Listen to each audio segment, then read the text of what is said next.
who can make this happen, who can even bring people together to begin to talk about it in a serious way, is President Trump. He's the only one in the world that can do that right now. What's going on, y'all? What's going on? Let's just get right into it. President Trump, U.S. and Russia to appoint teams to negotiate to end the war.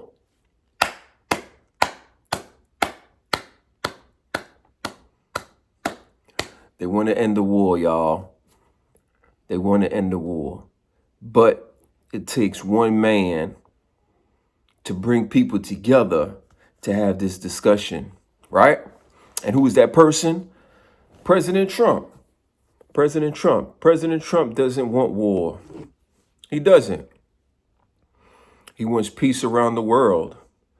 That's what he wants. Not like the Biden-Harris administration who will want war. All right, they want war. What did they tell Ukraine? Yo, go ahead and fire them missiles over there. Go ahead. So for administration that a lot of people who look like me vote for and cheer behind, that administration wanted war, while this one wants peace, right? One wants war, one wants peace, all right? So CNN, all right, this is where I got my news source from. Shout out to CNN. Y'all saw the video before myself talking. Y'all saw the video. You heard it. All right, U.S. and Russia to appoint teams to negotiate end of Ukraine war. Right, because at the end of the day, people's lives have been lost, and we don't want any more people being affected by this, okay? It's not cool, all right? So U.S. and Russian officials meet for talks, all right? Mediated by Saudi Arabia, all right? On Tuesday, February 18th, okay? Tuesday. Today, all right? So they have a gentleman from Saudi Arabia to mediate the other leaders, okay? Which is good. You need other individuals in other countries to be there to listen to both sides of the table. And I like that. I like that. All right. So according to CNN, the United States and Russia will appoint high-level teams to negotiate the end of the war in Ukraine and are working to reestablish diplomatic channels. And this is good. This is good because war just brings destruction to the companies, to the countries, and you have to rebuild that, man. It takes money and manpower to rebuild what you blow up, and war doesn't solve anything, man. It really doesn't. It just leads to people's demise and destruction of buildings and land, all right? So hopefully these things will get accomplished. All right. So let's see right here. And according to the article, right, the announcement that Washington and Moscow would begin in-person talks just 90 days after U.S. President Donald Trump held a 90-minute phone call with his Russian counterpart, Vladimir Putin, sparked panic in Ukraine and amid Kyiv's Western allies.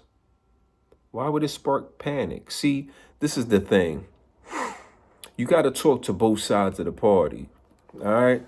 If I'm the president of the United States of America and Russia and Ukraine is over here beefing, okay? Even though I might be friends with Ukraine and I'm not really friends with Russia, if you want to end a battle, you still have to go to both sides, all right? Listen, you go to Ukraine. Ukraine, what's the problem? Hey, man, Russia started it. Okay. Russia, what's the problem? Hey, yo, Ukraine started it. Okay. Well, listen, for us to get to the bottom of things, let's have a meeting like gentlemen and talk about it. And everybody sits together like grown-ups. You could bring other leaders from other countries. We'll all sit down and we'll say, listen, how can we make things right? What is it, Russia, that you want from the Ukraine people? And Ukraine, what is it that you want from Russia? And we could write these things down, put it on the table, and then we could make a deal and say, all right, let's do this so everyone is happy. So no more innocent people are hurt. There's no more destruction. And this is how you do it. Okay, this is how you do it. You don't go like how the Democratic Party do and say, well, we just don't like them and we ain't going to talk to them. So, you know what? Ukraine, just fire the missiles over there because we don't care. What are you talking about, man? Like, that's not how you solve stuff. So now you're going to piss them off and then they just going to fire missiles back. And then if missiles come over to where we at, then what we going to say? Oh, look what they did. Yeah, it's called retaliation because you told Ukraine to fire the missiles. Like, what are we talking about? Anyway, European leaders even held an emergency summit on Monday, reiterating that no peace talks could happen without Ukraine and its European allies having a seat at the table. All right. So that's what I'm talking about. They needed everyone to be at the table. So the leaders from different countries have to be there so they can hear what's going on as well. Because, I mean, let's be honest with you, that will affect them as well. So that's understandable. That's understandable. So Waltz, okay, pushed back on the idea that Europe and Ukraine have been sidelined, while Rubio appeared at pains to stress that any agreement will include Ukraine. And while the U.S. delegation did suggest Ukraine might have to give up territory, Rubio said that in order for the war to end, everyone involved in that conflict has to be okay with it. All right, there you go. So apparently, Ukraine will have to give up some territory. Why? I don't know. But this is what they're saying. Okay. So let's see here. It's just very interesting. Okay, so here we go. Here we go. All right. So Russia demands territory. All right. That's what it says right there. See that, y'all? Russia demands territory. That's what they want. Neither the U.S. nor the Russian officials gave any indication whether they discussed in detail what, if any, concessions Russia and Ukraine might be willing to make to bring the conflict to an end. All right. Why are they demanding territory? I don't know. But this is what they want. So it's just crazy to me, man. So I'm gonna put this information in the description, and also I'm gonna put the link to CNN so you can read on it. But I really wanted to come on here just to say that I'm happy that at least President Trump, the president of the United States, he said that he's going to try his best to end the war, and he's really moving forward with what he said. All right. He said that he's going to speak to Putin. He spoke to him. He said he was going to speak to the president of Ukraine. He spoke to him, and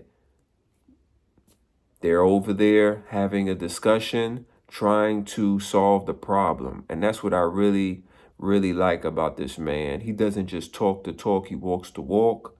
And he wants to do what's best for the country of the United States of America, and he wants to stop war. And I know there's a lot of people out there who do not like him for personal reasons, and that's fine. But at the end of the day, we don't really care about your personal feelings. We care about getting things done for the betterment of the United States of America. And that's what it's all about. That's what a president is supposed to do. He's supposed to take care of his country and the people who are doing the right thing and really have the vision and the foresight to see what's going on. They understand. And the people who are just emotional, well, y'all just emotional and you don't understand. It ain't meant for you to understand, right? Just like I be asking, some of my female friends in the past or female counterparts, like, why you don't like men? And they'll say, I just don't like men. And then I'll be like, okay, but then why you like a woman that thinks she's a man and dresses like a man? You might as well be with a man. And they just be like, well, you just don't understand. It's just not meant for you to understand. And I'll be like, I guess it's just not meant for me to understand. But anyway, that's what it is. I'm happy. Negotiations are going on as we speak. Like I said, there's different news platforms that's covering it. I just showed you a clip earlier before my video. So now I'm going to show you another clip of another video of what's going on. I appreciate y'all. I love y'all. I'm done talking, and that's all I got to say. President Trump said many times on the campaign trail he could end the war in Ukraine in one day, and he spent a good part of this day working on it. He started with a phone call to Russian President Vladimir Putin. They agreed to begin negotiations on ending the war and to meet in person for the first time since Mr. Trump's first term. President Trump then called Ukrainian President Zelensky to inform him about his talks with Putin. It's been a day of rapid developments as we approach the third anniversary of Russia's invasion of Ukraine.